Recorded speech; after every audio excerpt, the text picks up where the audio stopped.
आज market 1949 point minus close हुई है और वॉल्यूम अगर बात की जाए तो 238 मिलियन का काम हुआ है 371 मिलियन के अगेंस्ट। अच्छा, अब जो आज जो सबसे बड़ा इशू है ना उसको मैंने डिस्कस करना है और वो ये है कि इशू क्या है वो सबसे पहले हम उसको डिस्कस करेंगे वक्त तक। अच्छा, देखें, आज जिन स्टॉक्स ने पॉजिटिव कंट्रीब्यूट किया है उनमें पीकेजीपी है, पाक ऑयल फील्ड है और ये TPLRF1, ठीक है, ये है राइट स्टॉक हैं TPL के, और इंडस मोटर, PKGS।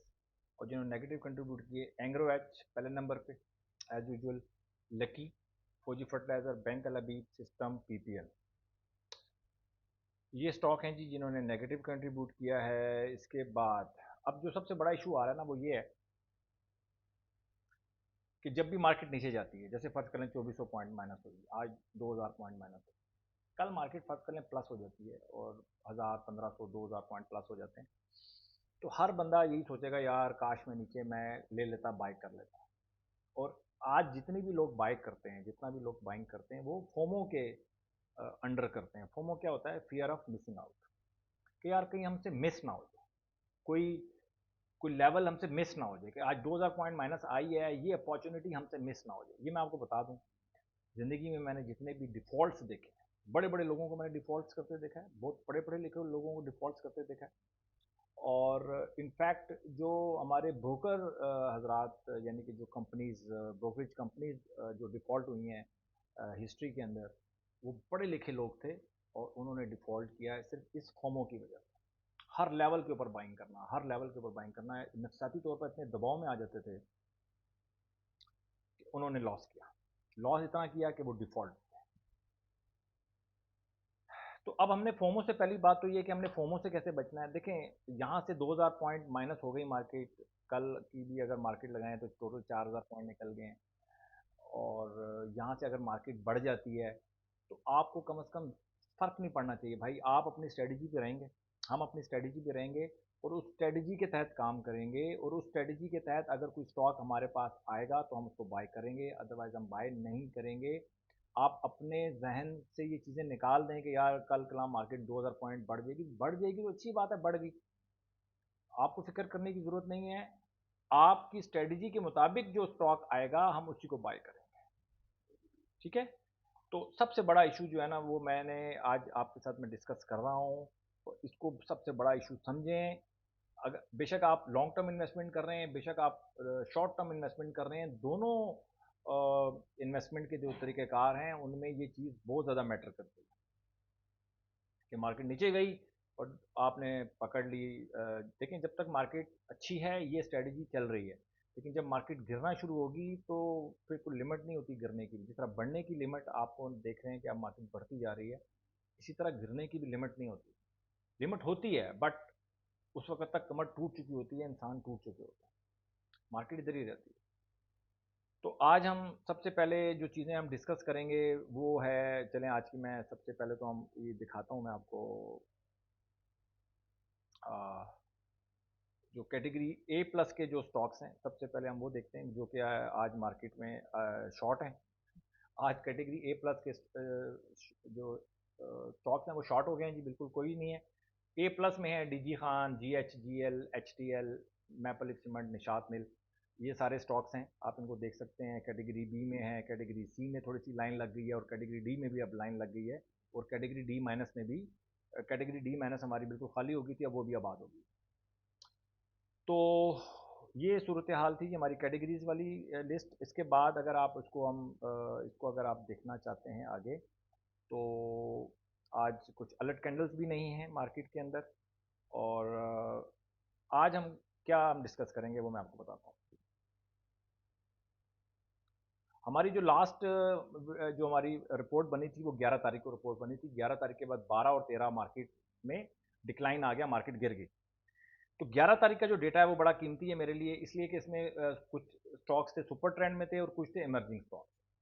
आज हम दोनों को डिस्कस करेंगे दोबारा। कल भी मैंने डिस्कस किए थे, आज मैं सुपर ट्रेंड वाले स्टॉक्स को डिस्कस करूंगा और कल जो आपको वीडियो मिलेगी वो मैं इमर्जिंग स्टॉक्स को डिस्कस करूंगा कि आप अब इन स्टॉक्स में कैसे एंट्री ले सकते हैं। ठीक है, उससे पहले मैं एक चीज़ आपके साथ डिस्कस करना चाहता हूँ और वो ये है कि ये जो स्टॉक्स है ना, ये जो कल वाले जो स्टॉक्स थे 12 के ये वाले स्टॉक्स, इन्होंने बड़ा अच्छा परफॉर्म किया। आज इनको लाजमी देखें।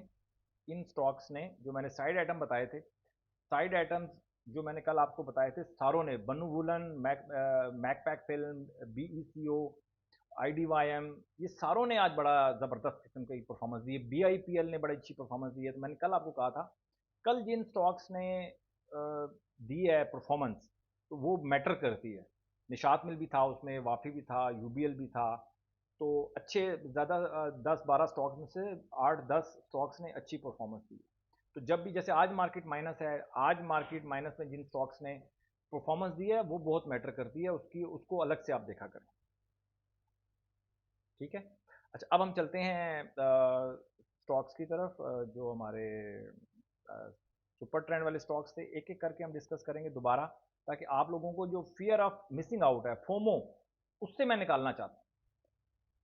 स्टॉक मार्केट में बड़े जो लॉसेज होते हैं ना, वो फोमो की वजह से होते हैं। आप टाइम पर बाइंग नहीं कर पाते। टाइम पर बाइंग का मतलब ये बहुत, या तो बहुत पहले बाइंग कर लेते हैं, ठीक है, या बहुत लेट बाइंग करते हैं। ये दोनों प्रॉब्लम होते हैं। ज़्यादातर ये होता है कि आप बहुत पहले बाइंग, यानी कि अगर आपने मार्केट बहुत नीचे जाना है, फर्ज कर लें एक आइटम है 100 रुपये का आइटम है और उसमें अगर 50 रुपये होना है, तो आप अपनी बाइंग 90-95 रुपये तक अपनी बाइंग पूरी कर चुके हो।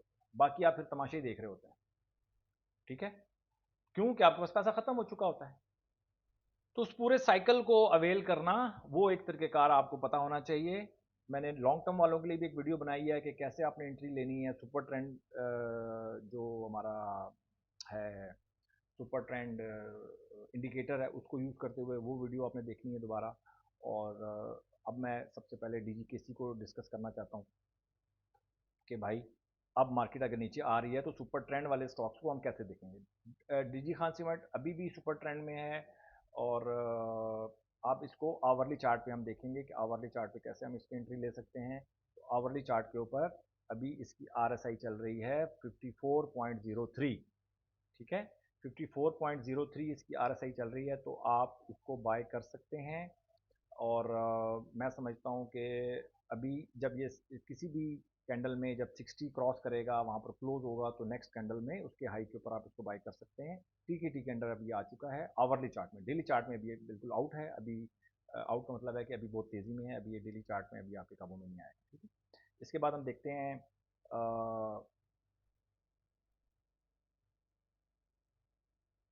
इसके बाद है जी हमारे पास जी एच जी एल। मैंने कल भी काफ़ी ज़्यादा डिस्कस किया है इसको, जी एच जी एल को। और जी एच जी एल में भी डेली चार्ट में आहिस्ता आहिस्ता ये काबू में आ रहा है। आर एस आई इसने 60 तोड़ दिया है, 57 पे आ गया है। 55 से नीचे जब आर एस आई क्लोज होगी तो फिर हम इसको डेली चार्ट के ऊपर भी हम इसको बाय कर सकते हैं, अगर ये अपनी 60 से ऊपर जाएगा तब। तो ये डेली में भी काबू में आ गया, जी एच जी एल जल्दी काबू में आ गया। वॉल्यूम भी कम हो गए हैं इसके, 3-4 दिनों से ना वॉल्यूम भी कम हो गए हैं। आवरली चार्ट के ऊपर इसकी आरएसआई हो गई है,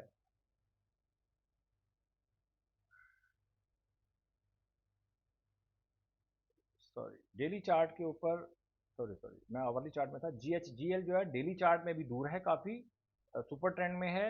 आवरली चार्ट में अब ये थोड़ा थोड़ा काबू में आ गया है। एक हमें कैंडल मजीद चाहिए नेगेटिव, उसके बाद फिर ये 60 आर एस आई क्रॉस करेगा, तब हम इसको बाय करेंगे उसके हाई के ऊपर, जिस कैंडल के ऊपर होगा। तो जी एच जी एल भी अच्छे ट्रेंड में है, अच्छे ट्रेंड में मैं आवरली चार्ट में देख रहा था। एम एल सी एफ की बात करें तो M L C F daily chart आपके सामने नज़र आ रहा होगा, तेज़ी के अंदर है। इसको हम आवरली चार्ट में जाएंगे तो आवरली चार्ट में मैपल लिप सीमेंट बिल्कुल काबू में आया हुआ है जी। और जब ये 60 आर एस आई क्रॉस करेगा तब हम देखेंगे। अभी ये तेज़ी के अंदर है। ठीक है, तो मैपल लिप सीमेंट, फिर ए एस एल। देखिए अब अगर मैं आपको फोमो से बाहर निकाल सका ना, तो मैं समझता हूँ मेरी बहुत बड़ी कामयाबी है, बहुत बड़ी कामयाबी।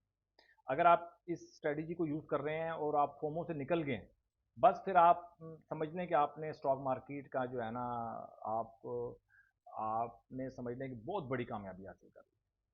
स्टॉक मार्केट में आप काम कर रहे हैं और फोमो से अगर आप निकल गए हैं, बस ये काम करना है, आप फोमो से निकलना है, ट्राई करनी है, बार बार ट्राई करनी है। मैं अगर नहीं सिखा पा रहा आपको, नहीं समझा पा रहा, कहीं और जाना है और सर्च करनी है और फोमो से निकलना है। फोमो से निकलने के लिए आपके पास पक्की एक स्ट्रेटेजी चाहिए होती है जो आपको फोमो से निकालती है। अच्छा जी, एएसएल की बात करें तो ये डाउन हो चुका है, 3 दिन लगातार गिरा है। 50 इसकी आरएसआई हो गई है, डेली में भी काबू में है, आवरली में भी काबू में है। अब आप फैसला कर लें कि आपने जब जब एक स्टॉक डेली में काबू में आ जाए ना, तो फिर डेली में ही आपने इसको एंट्री लेनी, फिर आवरली पे एंट्री नहीं लेनी। ये बात आप नोट कर लें। जब एक स्टॉक डेली में काबू आ जाए, डेली में काबू आ जाए, तो फिर आपने डेली में ही उसकी एंट्री लेनी है। अब देखिए काबू कैसे आया कि इसकी आरएसआई चल रही है 21, 45 की मूविंग एवरेज से भी नीचे आ गया, तो अब ये 45 की मूविंग एवरेज क्रॉस करेगा और आरएसआई 60 क्रॉस करेगा, तब आप बाय करेंगे। लेकिन अगर आपको बहुत जल्दी, सॉरी, ये डेली, ये आवरली चार्ट में है, और डेली चार्ट में अब इसकी आरएसआई जो है वो 50 हो गई है और 45 से ऊपर है, तो हो सकता है कि 60 किसी दिन 60 की आरएसआई क्रॉस करके क्लोज हो जाए, तो फिर वहां पे आप इसको बाय करेंगे। तो कोशिश करें कि अगर डेली में काबू में आ गया है तो फिर डेली में ही इसको काबू करें, फिर आवरली को छोड़ दें। जल्दी एंट्री लेनी है फिर आवरली में आप चले जाएं। ये इट्स अप टू यू कि आप क्या करना चाहते हैं। फिर उसके बाद अटक रिफाइनरी की अगर हम बात करें तो अटक रिफाइनरी डेली चार्ट में तेज़ी में है जी। अभी आरएसआई इसने तोड़ी है, 57 हो गई है। एक आध दिन और इसका इंतजार करना पड़ेगा, डेली में भी काबू में आ जाएगा, लेकिन अभी डेली में नहीं आया, आवरली में काबू में आ गया है। और अगर आप एंट्री करना चाहेंगे तो आवरली में करेंगे, बट इसको 60 की आरएसआई क्रॉस होने दें। और उसके बाद उसके जिस कैंडल पे ये 60 पे क्लोज होगा आरएसआई, और ऑब्वियस सी बात है अगर आजकल में जाए मंडे को जाएगा तो फिर ये 45 की मूविंग एवरेज से ऊपर होगा और उसके हाई के ऊपर आपने इसको बाय करना है, जो भी कैंडल क्लोज होगा। ठीक है, अटक रिफाइनरी हो गया।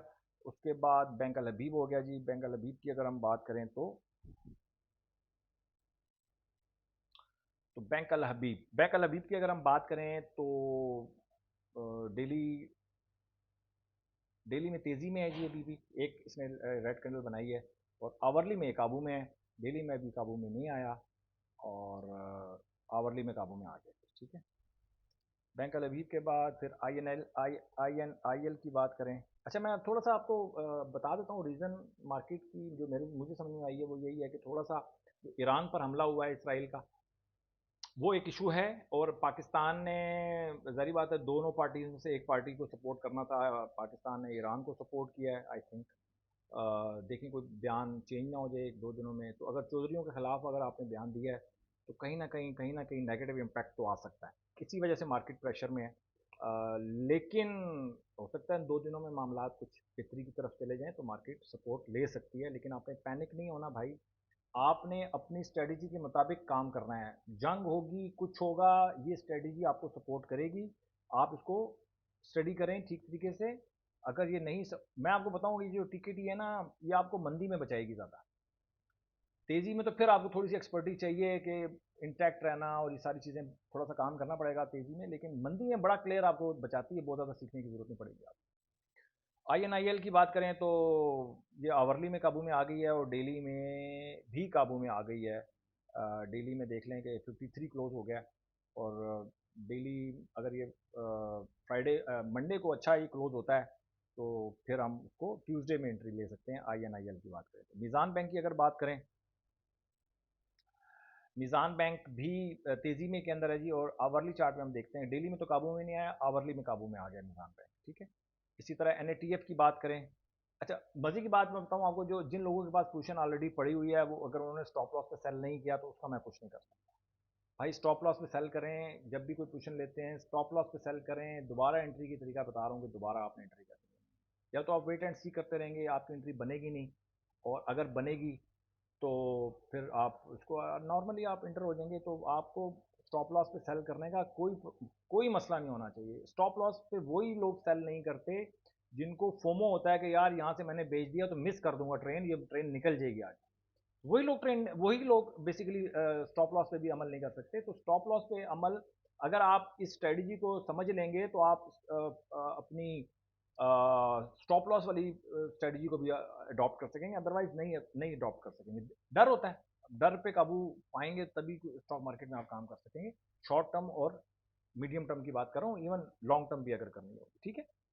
एनएटीएफ जो लॉन्ग टर्म वाली एक वीडियो मैं मंडे को बना दूंगा तमाम, जिसमें मैक्सिमम जो स्टॉक्स हैं उनको मैं डिस्कस करूंगा कि लॉन्ग टर्म में आपको बाय करना चाहिए या नहीं करना चाहिए। तो लॉन्ग टर्म वाले ज़्यादा परेशान ना हुआ करें, इंशाल्लाह लॉन्ग टर्म वाली भी वीडियोस अब आया करेंगे ज़्यादा से ज़्यादा। नेशनल फूड की बात करें तो नेशनल फूड इस वक्त हमारे पास जो है अच्छा जा रहा है जी, नेशनल फूड भी ठीक जा रहा है। और डेली चार्ट में ये काबू में तो नहीं आया, डेली में तो काबू में नहीं आया, आवरली चार्ट में ये काबू आ गया है। तो आवरली अगर आप बाइंग करेंगे तो आवरली चार्ट पे इसको आप बाई कर सकते हैं, बट RSI 60 से ऊपर जाएगी तब, ठीक है। और इसके बाद हम बात करें TGL की, तो TGL में हम देखते हैं कि डेली चार्ट में TGL काबू में नहीं आया, अच्छा जा रहा है अभी भी। आवरली चार्ट में ये काबू में आ गया है और इसको आप बाय कर सकते हैं आवरली में, अगर ये थोड़ी सी परफॉर्मेंस बेहतर करेगा अपने को। इसके बाद फैसल बैंक है। फैसल बैंक को अगर हम देखें तो फैसल बैंक डेली चार्ट में काबू में नहीं आया, आवरली चार्ट में ये काबू में आ गया है, अच्छी जगह पे है और सपोर्ट ले सकता है यहाँ से। 60 क्रॉस करे तभी हम लेंगे, अदरवाइज हम नहीं लेंगे। अभी ये ऊपर से 60 रुपये 60 पैसे से वापस आ गया, नीचे लो लगा था इसका 56 रुपये 55 पैसे और हाई लगा 60 थोड़ी सी इसने फड़फड़ाया है, लेकिन फिर ये दोबारा उसको सेलिंग प्रेशर आ गया इसके लिए, ठीक है। फैसल बैंक, उसके बाद नेशनल, ये जो फड़फड़ाता है ना, इसमें लोगों को दिल डोल जाता है। जब दिल डोलता है ना, फिर आप बाय कर लेते हैं उस फड़फड़ाहट में और दोबारा वो शेयर नीचे आ जाता है। थोड़ी सी करेक्शन तो लेगा, अगर ऊपर बहुत ज़्यादा ऊपर भी नीचे जा रहा है शेयर तो थोड़ी बहुत करेक्शन लेके, थोड़ी सी करेक्शन लेता है, फिर वो नीचे की तरफ सफर थोड़ा सांस लेता है, आप उसमें बाय कर लेते हैं, फिर वो नीचे की तरफ चला जाता है, ठीक है। तो ये जो फड़फड़ाना है ना, इसको भी यूज़ करना सीखें, ये जहन अब इसको भी नोट कर लेंगे। जो स्टॉक जब फड़फड़ाता है उसको कैसे यूज़ करना है हमने वो भी देखना पड़ेगा। अगर स्टॉक ऊपर जा रहा है और थोड़ा सा नीचे की तरफ आया तो आपने सेल नहीं करना होता, वहाँ पर आपने उसको बाय करना होता है, वो उसको भी देखना होता है। या इसी तरह से स्टॉक जब नीचे आ रहा है और थोड़ा सा ऊपर गया तो हमने उसको सेल करना होता है। इस चीज़ों को भी आपने काम करना है। अच्छा जी, अब नेशनल बैंक की बात करें तो नेशनल बैंक भी जो है वो डेली में तो अभी काबू में नहीं आया, आवरली चार्ट में काबू में आ गया नेशनल बैंक भी। तो आपने देखा होगा कि बहुत सारे स्टॉक्स जो हैं वो सारे आवरली चार्ट में कल ही काबू में आ गए थे, अब डेली में भी दो दो तीन स्टॉक्स जो हैं वो डेली में भी काबू में आ गए। ये था जी हमारे सुपर स्टॉक्स। और कल हम कुछ इमर्जिंग स्टॉक्स को डिस्कस करेंगे। मंडे को जो आपको एक वीडियो मिलेगी, या हो सकता है कि मैं इतवार को भी पोस्ट कर सकता हूँ, लेकिन हो सकता है कि मंडे को भी मैं पोस्ट करूँगा। मंडे को नहीं, आई थिंक मंडे को अब वीडियो नहीं आएगी। मंडे और ट्यूसडे को हो सकता है 2 दिन। मंडे मंडे को शायद वीडियो ना आए, ट्यूसडे को शायद आ सके, अदरवाइज वेडनेसडे से दोबारा हमारा सिलसिला स्टार्ट हो जाएगा। मैं ट्रैवलिंग करूँगा इंशाल्लाह, मंडे से स्टार्ट है मेरी ट्रैवलिंग। तो मंडे को शायद ना आए वीडियो, मंडे को वीडियो नहीं आएगी। और ट्यूसडे को कोशिश करूँगा, ट्यूसडे को मैं डालूँ वीडियो, अगर सेटिंग करने में अगर थोड़ा सा टाइम ना लगा मुझे तो वेडनेसडे से इंशाल्लाह आपको रेगुलर वीडियोस मिलना शुरू हो जाएंगी। ये थी जी हमारी मार्केट की स्टेटस आपका। और बस जो मैंने आपको बता दिया है करना क्या आपने मार्केट के अंदर। और बाइंग नीचे, मार्केट नीचे अगर देखिए, दोनों आपने डिज़ाइन करने हैं। मार्केट यहाँ से बहुत नीचे चली जाए तब आपने क्या करना है, मार्केट यहाँ से रिवर्स हो जाए तब आपने क्या करना है। रिवर्स वाली तो देखें सूरत हाल मैंने आपको बता दी कि भाई मार्केट रिवर्स होगी कहीं से भी, हम उसको काबू में कर लेंगे। आवरली चार्ट के ऊपर अभी फ़िलहाल काबू में आया है। और जो डेली, जो शॉर्ट और जो मीडियम टर्म जो लोग काम करते हैं तो वो तो आपको पता है हर घंटे में एक दफ़ा मार्केट देख ही सकते हैं। अगर आपके पास इतना टाइम नहीं है कि आप हर घंटे पे मार्केट देख सकें तो फिर आप शॉर्ट टर्म या मीडियम टर्म इन्वेस्टमेंट नहीं कर सकते। अपना बहुत ख्याल रखें, अपनी इन्वेस्टमेंट का ख्याल रखें। Thank you very much.